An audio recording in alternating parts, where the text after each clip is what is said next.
Marco Rubio इस वक्त press conference कर रहे हैं. Just as an example, why would I not want to hear the perspectives of the most important, in many cases, far-reaching, religious leader in the world, on his perspectives about what he saw on his trip to Africa, or what his bishops and others and agencies are hearing in the Western Hemisphere, or the plight of Christians in Africa, but also those in Lebanon, a place that, so of course we're going to engage with them on these things. That was the purpose of our meeting, and in that realm it was very, very productive, and it was a good meeting because we were able to talk about these different areas of the world where they have a presence, where they are engaged, and we are as well, and of course find opportunities to either continue cooperating where that already exists, like in Cuba, or expand our cooperation in other places where it makes sense. Is it fair to expect a phone call between the President and the Pope anytime soon? I don't know, maybe. I don't know. I mean, it could happen. Mr. May I ask you about Iran, if possible? You declared that Operation Epic Fury was over. Now, given all these military actions that we're seeing on the ground, what does over mean militarily? No. Operation Epic Fury was an offensive operation designed to destroy their missile launches, their Navy, their Air Force, and it achieved that, and their factories, and it achieved that. What you saw yesterday was U.S. destroyers moving through international waters being fired upon by the Iranians, and the U.S. responded defensively to protect itself. That's what you saw. I mean, that's separate and distinct Operation Epic Fury.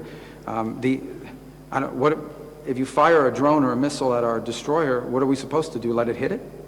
We have to respond to it. We have to knock down the missile, and we have to knock out whatever it is that launched that missile. The alternative is to let it sink one of our ships. That's crazy. So, of course, we responded to it. Well, yes, but the point is, if there's not much seizing in the firing, because we've well, you should ask that of the Iranians. Don't ask me. We didn't fire. They fired on us. My point is, if you fire at a U.S. Navy ship, what are we supposed to do? Say, oh, there's a ceasefire. We're not going to shoot down your drone. That's a stupid question. That's a stupid position to take. Of course we fired back at them. They were shooting at us. That's what I would expect to do. Only stupid countries don't shoot back when you're shot at, and we're not a stupid country.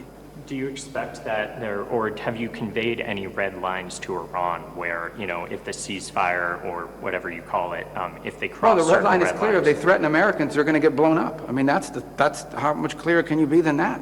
If you are a missile launching guy, whatever they call that job, and you're sitting there and you fire a missile at the United States and we saw you fire it, we're going to hit you. Of course we are. Who doesn't do that? Unless you want to get your ship sunk. I mean, we're not going to let our ships get sunk by the Iranians with their little, their drones that they're firing. They don't have a navy anymore, but they bring out these little Boston whaler fishing boats and they try to swarm you. We're going to blow those boats up if they're coming towards our boats. I don't know if that's a red line, but I hope they know it is by now. So if I were one of these Iranians on a fast boat and they tell you, hey, your mission is to go after a U.S. destroyer, you're probably not going to survive. I think that's a red line. Can I Okay, going back to European reaction, Does anybody have any other questions? This guy's like a monopoly over here. Yes. Okay, come on. The president has expressed disappointment in support or lack thereof in Europe.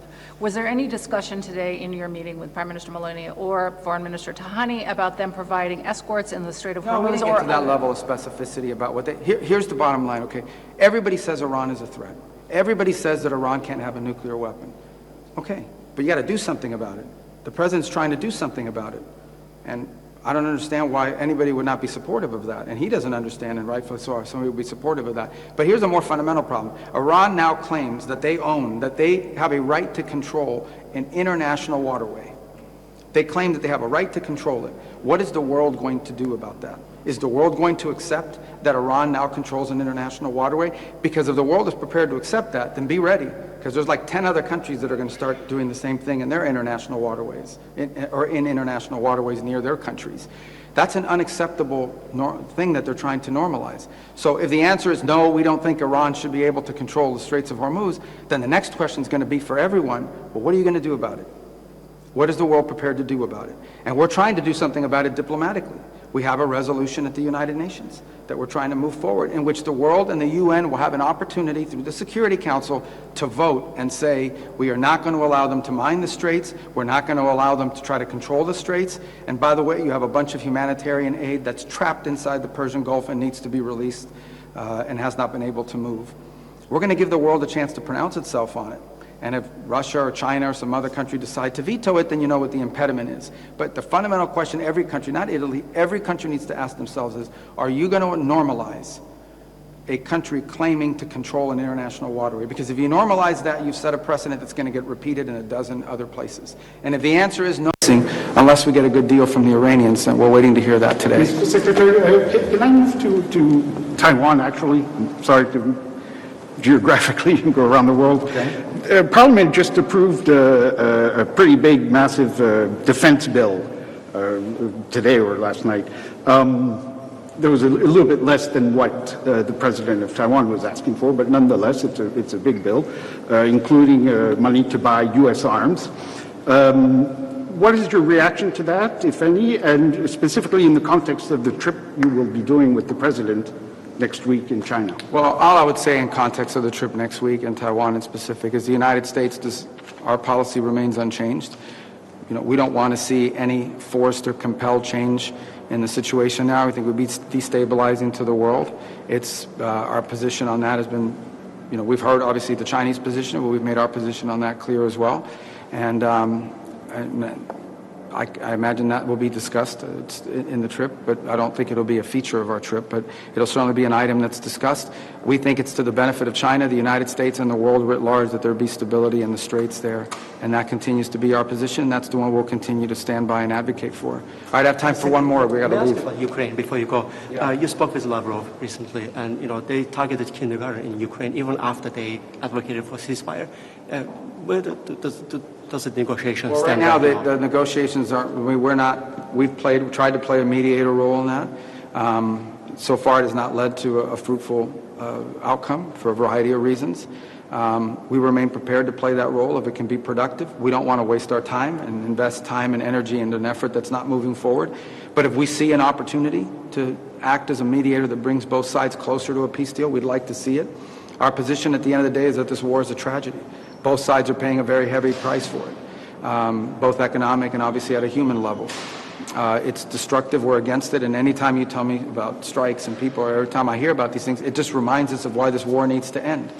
And while we're prepared to play whatever role we can to bring it to a peaceful diplomatic resolution, unfortunately, you know, right now those efforts have stagnated, but we always stand ready if those circumstances change. Can I just okay, ask guys? One on yeah, Africa? And then I got to go, and I apologize. One on Africa. I mean, the president committed last year to personally intervening to help try to end the war in Sudan.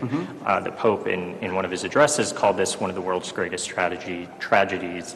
Did this come up at all in your discussions? And do you see any movement? Well, we discussed Africa broadly, and of course Sudan being an incredible tragedy. We've been heavily engaged through that Quad process. Obviously, Sudan has become in some ways sort of a proxy engagement between multiple countries who are behind some of the elements that are fighting. There are other countries that are not directly involved but have allowed their national territories to be used as a way to ship weaponry. We recently had a pretty positive announcement for the first time on a statement of principles, but we have to give it some action. What we've really been focused on in Sudan is sort of establishing a humanitarian ceasefire that allows us to provide aid to people that are suffering tremendously there, but not doing so at the expense of a broader deal. So we do want the humanitarian ceasefire where we can identify a number of communities that are safe havens for the distribution of humanitarian aid for what is one of the world's worst humanitarian crises ever. But you can't do that unless you have the security to be able to provide the aid. But we don't want that to be the final outcome. In addition to the humanitarian corridors and the humanitarian sites, we need to bring this conflict to an end. And the way to bring this conflict to an end is for the countries and the parties who are supporting the fighting continue to be engaged on a daily basis, and in fact have people in our bureau in Africa, as well as our special envoy, Saad Boulos, involved almost daily on this topic. So, okay, guys, I got to run. I apologize. Were you surprised by your Italian origins?